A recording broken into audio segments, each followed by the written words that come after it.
오늘도 저녁 기도회를 통해 개인적 신앙의 부흥이라는 주제 가운데서 성령의 충만함을 받는 일에 대하여 함께 기도하기를 원합니다. 오늘은 그 첫 번째 시간으로 성령의 깊이입니다. 우리의 삶 속에서 사실 이 마지막 시대를 살아갈 때 정말 우리에게 필요한 게 무엇일까? 우리에게 부족한 게 무엇일까? 스가랴서 4장 6절에는 우리에게 말씀하십니다. 만군의 여호와께서 말씀하시되 이는 힘으로 되지 아니하며 능으로 되지 아니하고 오직 나의 신으로 되느니라. 그렇습니다. 이제 오늘 우리가 살아가는 한순간 한순간은 어찌 보면 인간으로서는, 피조물로서는, 더더군다나 죄인으로서는 이겨낼 수 없는, 살아낼 수 없는 그런 때임이 분명합니다. 왜냐하면 이것은 혈과 육에 대한 싸움이 아니라 세상에 권세를 가졌던 악의 영 사단과의 싸움이기 때문입니다.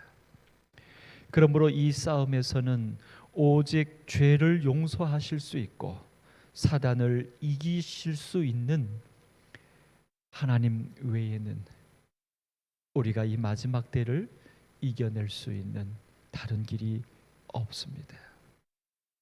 오직 나의 신으로 되느니라. 사실 이 성령에 대한 여러 신학자들의 그동안에 계속되어져 온 고백이 있었습니다.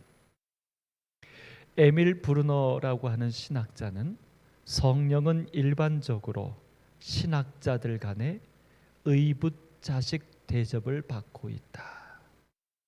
그러니까 우리가 신앙생활할 때에 우리가 간구하는 회개 혹은 의로움 혹은 봉사, 사랑, 예수님의 십자가, 참 우리의 신앙에 아름다운 많은 복음들이 있는데 그 중에서 이 성령에 대하여서는 우리가 그렇게 마땅히 해야 할 만큼 그 필요성과 그 중요성을 인지하지 못하고 있다는 것입니다. 사실 우리 재림 성도들은 늦은비 성령을 기다립니다. 일요일 휴업령과 더불어서 긍정적으로 기다리는 것이 늦은비 성령이죠. 그런데 사실 우리의 삶에서 우리가 무언가 잘못했을 때, 무언가 우리의 삶에 부족함이 있을 때 하나님을 찾고 기도하고 무언가 계획을 세우고 노력하는 것만큼 성령을, 늦은비 성령을 위하여 과연 우리가 얼마만큼 무엇을 해왔냐 하는 것입니다. 그러고 보면 정말 우리에게 있어서 성령은, 특별히 늦은비 성령은 그냥 막연한 어떤 은혜나 축복처럼만 여겨져 왔던 것이 사실이 아닐까. 그래서 오늘 이 2021년도를 마감하는 연말 기도주일에는 우리가 늘 연말 기도주일에 1년 동안에 우리의 부족했던 것들, 우리의 연약한 것들, 우리의 죄스러운 것들을 회개와 용서의 기도를 많이 드렸는데 이제 오늘 이 연말 기도주일에는 그 모든 것들을 다 주님께 내어 맡기고 오직 우리에게 필요한 성령을 좀 간구하는 일이 우리에게 있으면 좋겠다 싶습니다. 마틴 로이드 존슨 목사님도 이렇게 이야기했습니다. 성경 교리 중에서 현재와 과거를 막론하고 성령에 관한 주제만큼 도외시된 주제는 없다는 것이 나의 솔직한 견해다. 이것이 복음주의 신앙을 나약하게 만드는 이유라고 나는 생각한다. 다시 말해서 성령에 대한 우리의 갈급함이 없다면 우리의 삶 속에 복음주의, 그리스도를 믿는 이 신앙이 우리에게 복음이 되는, 행복이 되는, 기쁨이 되는 이것이 나약하게 하는 이유 중에 하나가 될 것이라고요. 리로이 이 프롬도 이렇게 말합니다. 내가 단언하지만 성령의 결핍은 우리가 당면한 모든 문제 중 가장 심각한 문제다. 사실 마지막 때에 하나님의 인을 맡는 백성들에 대하여 성경에서는 이렇게 제안하고 있죠. 가증한 일들로 인하여 탄식하며 우는 자들의 이마에 하나님의 표를 하라. 가증한 일들로 인하여 탄식하며 운다. 그 사람들은 어떤 사람들이에요? 마음이 뜨거운 사람들, 한마디로 말해서 성령에 충만한 사람들이 아니겠습니까? 결국 우리의 이마에 하나님의 인이 맞춰지는 남은 자손이 되려면 우리의 가슴이 성령으로 충만해져야 하는데, 그렇지 않다고 하는 것은 우리에게 심각한 문제인 것은 사실입니다. 분명합니다. 드와이트 넬슨 우리 재림교회 목사님은 이렇게 말합니다. 재림교회가 거의 완벽한 수준의 제도와 프로그램과 기획들을 개발했다는 점에서는 참으로 칭송받을 만하다. 그러나 목회자들과 지도자들을 사로잡고 있는 교단적인 영적 파산 상태, 성령의 결핍을 우리가 솔직히 시인하지 않는다면 우리는 형식 의존적 구렁에서 결단코 빠져나오지 못할 것이다. 재림교회에게 하나님께서 주신 이 위대한 진리와 우리 재림교회가 세워놓은 이 정말 성스러운 조직과 이 구성들, 시스템들, 이런 것들이 정말 성령의 결핍이 있다면 우리는 또 하나의 유대인들처럼, 바리새인들처럼 형식에 얽매여 예수님을 인정할 수 없는 그런 폐단에 우리가 빠질 수 있다는 것입니다. 아모스 8장 11절에는 우리에게 이 성령의 결핍의 가장 큰 문제들을 제안을 하나 해줍니다. 그것은 바로 기근이라고 하는 것입니다. 여호와의 말씀을 듣지 못한 기갈로 인하여 우리의 삶 속에 정말 큰 성령의 결핍이 임하게 된다고 말합니다. 근데 여기 말씀을 가만히 보십시오. 여호와의 말씀을 듣지 못한 기갈이라. 사실 우리는 성경에서 기갈로 인하여 성령 충만함을, 성령의 이끌림을 받지 못했던 안타까운 장면을 예수님과 결부하여 살펴볼 수 있습니다. 바로 예수님께서 돌아가셨을 때, 그리고 그분의 시신이 사라진, 아니 사실은 그분의 약속대로 부활했을 때, 그래서 빈 무덤이 되었을 때 그 빈 무덤을 찾아갔던 베드로와 요한을 생각해 봅니다. 그들은 분명 그들의 눈으로 열려진 무덤을 보았고 예수의 시신이 없어졌을 뿐만 아니라 예수의 시신을 감쌌던 그 수의가, 세마포가 개켜져 있는 것까지 확인했습니다. 그러나 성경은 이렇게 말합니다. 그러나 그들은 예수의 부활하심을 알지 못하더라. 아니, 좀 더 말하면 깨닫지 못하더라. 아니, 조금 더 말하면 믿지 못하더라. 여호와의 말씀을 듣지 못한 기갈인가요? 무엇이 기갈입니까? 또 한 번 우리는 예수님의 시신이 없어졌다는 소식을 듣고 엠마오 마을로 가는 두 제자를 봅니다. 분명히 그 두 제자가 엠마오 마을로 멀리 가게 된 것은 예수님이 붙잡히셨을 때가 아닙니다. 예수님이 결국은 십자가에 돌아가셨을 때가 아닙니다. 예수님이 시신이 없어졌다는 소리를 들었을 때, 그때 그들은 엠마오 마을로 갑니다. 듣지 못한 기갈이라고요? 아니요. 우리는 이 말씀에 대하여 다시 한번 생각해 보아야 합니다. 우리는 세 번째 부활하신 예수님이 다락방에 나타나시던 장면을 봅니다.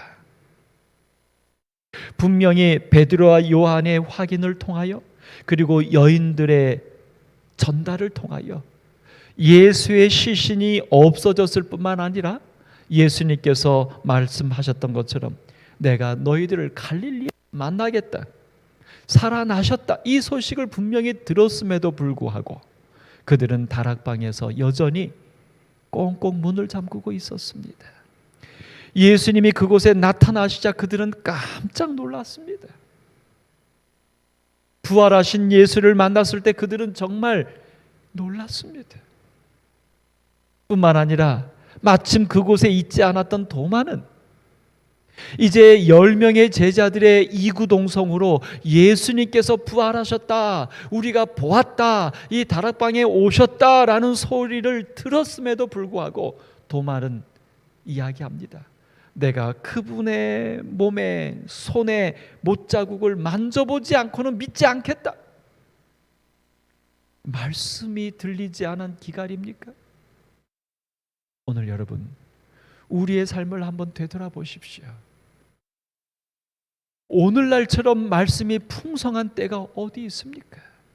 오늘날처럼 말씀이 우리의 귀에 그렇게 크게 외쳐지는 때가 어디 있습니까?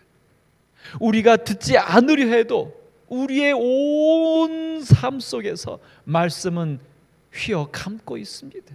말씀이 들리고 있습니다. 그렇다고 하면 왜 기갈이라고 말하신 것일까? 우리의 삶 속에 왜 성령 충만함이 이르러 올 수 없는 기갈이 있을까? 이 부분에 대하여 쉬운 성경은 이렇게 말합니다. 여호와의 말씀이 없어서 배고플 것이다. 배고프대요. 없어서. 이야기는 무슨 얘기입니까? 우리가 소를, 말을 우물가까지 끌고는 갈 수 있어도 먹게 할 수는 없어요. 결국 이 기갈은, 배고픔은 없어서 기갈이고 없어서 배고픔이 아니라 우리가 뭐 하지 않기 때문이에요? 먹지 않기 때문이에요.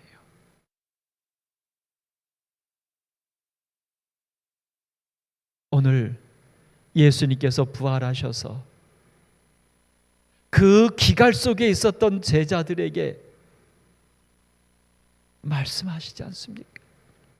엠마오로 가는 두 제자에게 예수님이 함께 동행하시면서 성경을 통하여 자세히 예수 그리스도에 대하여, 메시아에 대하여 설명해 주었더니 그들이 예수를 더 붙잡게 되고 우리랑 같이 머무시십시다라고 제안하게 되고 드디어 예수님이 그들에게 저녁 식사할 때에 다 나눠주시니까 그들의 마음이 뜨거워졌다. 뜨거워졌다. 성령이, 예수님의 말씀을 성령이 그들의 속에 임하였을 때 그들은 뜨거워졌습니다. 그리고 엠마오로 갔던 그들이 다시 되돌아서 예루살렘으로 돌아갈 수 있었습니다. 예수님께서 바닷가에서 제자들을 만납니다. 제자들을 부릅니다. 그리고 와서 조반을 먹으라. 조반을 먹으라. 그리고 베드로에게 내가 나를 사랑하느냐라고 3번을 묻습니다. 그제서야 베드로의 마음속에 뜨거움이 있어서 내가 주를 사랑하는 줄 주께서 아시나이다. 사랑하는 성도 여러분, 이 마지막 시대에 우리에게 당할 기근, 말씀을 듣지 못한 기갈은 좀 더 정확하게 말하면 성령이 부재하는 것입니다. 성령이 우리를 이끌지 못하는 것입니다. 아니, 우리가 우리 자신을 성령에게 내어 맡기지 못하는 것입니다. 말씀은 들었으되 진리는 알고 있으되 우리의 마음을, 우리의 삶을 성령께 내어 맡기지 못하는 것, 그것이 기갈이고 그것이 배고픔이고 그것이 마지막 시대의 유일한 결핍의 문제입니다. 우리 교재 18쪽에는 분명히 우리에게 이렇게 말합니다. 예수께서 우리에게 마지막으로 분부하신 다음의 말씀을 잊지 맙시다. 오직 성령이 너희에게 임하시면 너희가 권능을 받고. 여러분, 성령이 우리에게 임하셨습니까? 성령이 우리에게 왔습니까? 예, 예수님께서 분명히 말씀하셨어요. 내가 가는 것이 오히려 너에게 더 유익인데, 왜냐하면 내가 가면 보혜사 성령을 너희에게 주시겠다. 아멘. 이미 성령이 우리에게 임했습니다. 아니, 사실은 성경 창세기서부터 살펴보면 성령은 한 번도 우리를 떠난 적이 없습니다. 창조 전부터 하나님의 신은 수면에 운행하셨습니다. 문제는 뭐냐면 여기 말하죠. 오직 성령이 너희에게 임하시면. 아니요, 성령은 이미 이 지구에 우리 모든 삶에 충만하게 임하여 계십니다. 로마서에서 말한 것처럼 성령이 말할 수 없는 탄식으로 우리를 위하여 간구하고 계셔요. 문제는 뭐냐면 성령이 임하는 게 아니라 그 임해 계신 성령을 내가 마음의 문을 열고 우리의 삶을 열고 우리의 매 삶의 순간을 열고 그 성령을 따라 살고자 하는 우리의 기도, 우리의 선택. 오늘 에베소서 5장 18절에는 말합니다. 술 취하지 말라, 이는 방탕한 것이라. 그렇습니다. 이 마지막 시대를 살면서 우리 그리스도인으로 매 삶을 살면서 술 취하는 것, 방탕한 것, 그것은 무엇인가?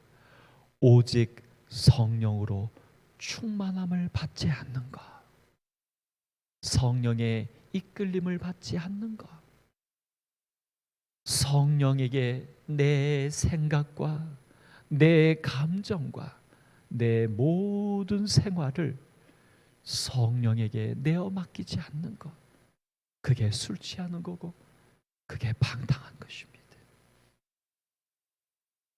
여기 성령의 충만함을 받는다는 것은 무엇인가? 에베소서 5장 18절에 대하여 산상보온 20쪽에는 이렇게 설명합니다. 우리의 주님께서 친히 주신 명령입니다. 지속적으로 반복하여 새롭게 성령으로 충만함을 받으라. 다시 말해서 성령의 충만함이란 성령이 한번 팍 임해버리는 게 아니에요. 오늘 성령이 한번 딱 임하면 그 다음에는 끝이 나는 게 아니에요. 성령의 충만함이라고 하는 이 말 속에는 지속적으로 반복적으로 늘 순간마다 새롭게 성령의 이끌리심을 받는다는 이야기입니다. 그러므로 성도 여러분, 우리가 눈을 떠서 하루의 삶을 살 때에 모든 순간마다 성령의 충만함이 나에게 있기를 기도해야 합니다. 간구해야 합니다. 생각하기 전에, 말하기 전에, 행동하기 전에 성령이여 나를 이끄소서라고 성령을 부르짖어야 한다는 것입니다. 성령의 결핍은 무엇이냐면 우리가 이렇게 새벽 기도를 하지 않기 때문에 결핍이 아닙니다. 우리가 안식일을 준수하여 예배를 드리고 말씀을 듣지 않기 때문에 결핍이 아닙니다. 우리가 성경을 통독하지 않기 때문에 결핍이 아닙니다. 성령의 결핍은 우리의 모든 순간 속에서 성령의 이끌리심을 간구하지 않기 때문에 성령의 결핍입니다. 오늘 교재 18쪽에는 우리에게 이사야 40장 9절의 말씀을 인용하여 말합니다. 우리 안에 계신 그리스도와 성령께서 우리를 아름다운 소식을 전하는 자들로 삼으셨다. 아름다운 소식을 전하는 자, 그리스도인 남은 자손으로 삼으셨다고요. 근데 어디 안에서 우리를 그렇게 만드시냐면 그리스도와 성령께서. 그리스도는 우리를 사랑합니다. 우리는 그리스도는 사랑합니다. 예수님의 십자가만 생각하면 눈물이 납니다. 그런데 성령의 이끌리심은요, 오늘 성령께서 우리를 참 그리스도인답게 하시기를 소망합니다. 그래서 오늘 예수님은 우리에게 말씀하신 거예요. 십자가에서 다 이뤘다 선언하셨던 그 예수님은 내가 가는 것이 너에게 유익인데 왜냐하면 보혜사가 오기 때문이라고 말씀하신 것은 무엇이냐면 이제 우리의 믿음의 근거인 그리스도, 그 예수님의 사랑, 그분의 십자가가 우리의 믿음의 근거요 기본입니다. 근데 거기에다가 플러스 알파, 이제 그 그리스도의 십자가로 인하여 그리스도된 우리들은 성령의 충만하심으로 매 순간을 살아야 합니다. 그래서 오늘 예수님은 우리에게 말씀하셨습니다. 사도와 함께 모여라. 여기서 말하는 사도는 그리스도의 종 제자들, 오늘 우리로 말하면 목사일 수 있고 장로님일 수 있고 집사님일 수 있습니다. 같은 성도일 수 있고 그리스도인일 수 있습니다. 또 그것을 물질로 말하면 성경의 말씀일 수 있고 교회의 여러 형태의 모임일 수 있습니다. 그렇게 함께 모이라고요. 말씀으로 모이라고요. 예수를 중심으로 모이라고요. 하나님을 향하여 모이라고요. 함께 하라고요. 우리 성도님들 함께 모여서 기도하시게 되기를 간절히 바랍니다. 그들에게 분부하여 이르시되, 두 번째, 예루살렘을 떠나지 말래요. 어디 다른 곳에서 다른 어떤 약을 찾지 말라는 것입니다. 라오디게아 교인들에게 말하잖아요. 내게서 안약을 사서 바르라고요. 뜨뜻미지근한 것에서 벗어날 수 있는 유일한 길은 성령을 통하여 우리에게 임하시는 것입니다. 그래서 세 번째 말하지요. 아버지께서 약속하신 것을 기다리라. 오늘 예수님께서 약속해 주신 성령, 그 성령이 오늘 우리를 이끄실 수 있기를 간절히 소망합니다. 우리 오남교회와 우리 재림 성도들과 우리들을 남은 무리로 성령을 통하여 이끄심 받는 우리 모두가 되기를 간절히 소망합니다. 이 시간 우리 개인의 기도로 이 아침 새벽 기도를 마치겠습니다. 주께서 우리의 마음에 수용하는 정신과 배우고자 하는 정신을 넣어주시고 성령의 역사에 열린 마음을 주실 것을 기도합시다. 이제껏 등한히 했던 성령의 사역에 관한 부분을 더욱 명료하게 이해할 수 있게 해달라고 기도합시다. 목사들과 장로들과 집사들과 교회의 성도들이 성령의 권능을 경험하고 성령에 의하여 이끌림 받도록, 오늘 여러분과 제 자신이 성령에 이끌림 받도록 기도하시겠습니다. 기도가 마치는 대로 돌아가시겠습니다. 감사합니다.